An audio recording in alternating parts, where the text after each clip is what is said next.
भाग्य और बुद्धि की कहानी। मित्रों, आज मैं आपको बेहद मनोरंजक और रोचक कहानी बताने वाला हूँ, जिसे पढ़कर आपको भी मज़ा आएगा। यह कहानी है दो बहनों की। दोनों बहनों में बड़ा प्यार था। एक का नाम था बुद्धि, दूसरी का नाम था भाग्य। वैसे तो हमेशा वो दोनों मिलजुल कर रहा करती थी, लेकिन न जाने क्यों एक दिन उन दोनों में एक बात को लेकर बहस हो गई। मुद्दा था कि दोनों में से बड़ी कौन है।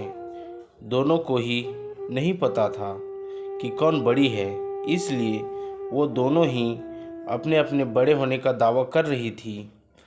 लंबी चलने वाली बहस का कोई परिणाम नहीं आता देखकर दोनों ने मिलकर एक समाधान निकाला। दोनों ने तय किया कि वे दोनों एक साथ किसी एक घर में जाएंगी और वहां अपनी अपनी शक्तियां आजमाएंगी। जो बड़ा होगा वह जीत जाएगा। दोनों चलते चलते एक किसान के घर तक आ पहुंची। इस किसान के घर में उसके दो बेटे रहते थे। दोनों ही किसी परीक्षा की तैयारी कर रहे थे। दोनों बहनों ने तय किया कि वे दोनों एक एक भाई को अपनी शक्तियां देगी और जिसकी भी शक्तियों की मदद से जो भाई परीक्षा में अच्छे से पास हो जाएगा, उस बहन की शक्तियाँ और वह बहन बड़ी साबित हो जाएगी। बुद्धि ने अपनी शक्ति किसान के बड़े बेटे को और भाग्य ने छोटे बेटे को दी। अब बड़े बेटे को बुद्धि की कृपा की वजह से पढ़ाई में काफ़ी मन लगता, इसलिए वो घंटों तक पढ़ता रहता। किसान का छोटा बेटा, जिसके ऊपर भाग्य ने अपनी कृपा बरसाई थी, वो बिल्कुल पढ़ता नहीं था।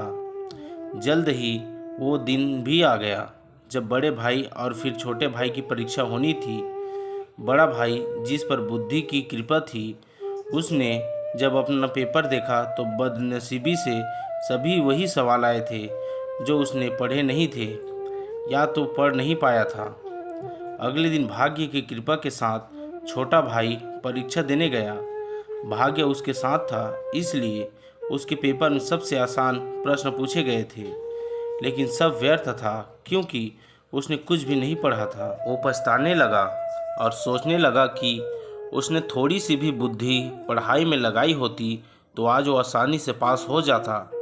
इस तरह बिना भाग्य के किसान का बड़ा बेटा और बिना बुद्धि के किसान का छोटा बेटा परीक्षा में फेल हो गया। इस घटना से भाग्य और बुद्धि दोनों बहनों को ये अच्छे से समझ में आ गया कि जब वो अलग अलग हैं तब दोनों की ही छोटी हैं और साथ में हैं तो दोनों ही ताकतवर और बड़ी हैं।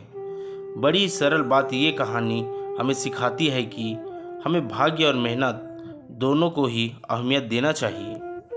दोस्तों, यह छोटी सी कहानी आपको कैसे लगी, हमें कमेंट करके ज़रूर बताएं। अगर अच्छी लगी हो तो हमारे चैनल को लाइक, सब्सक्राइब और शेयर करना ना भूलें। धन्यवाद। मिलते हैं अगली कहानी पर।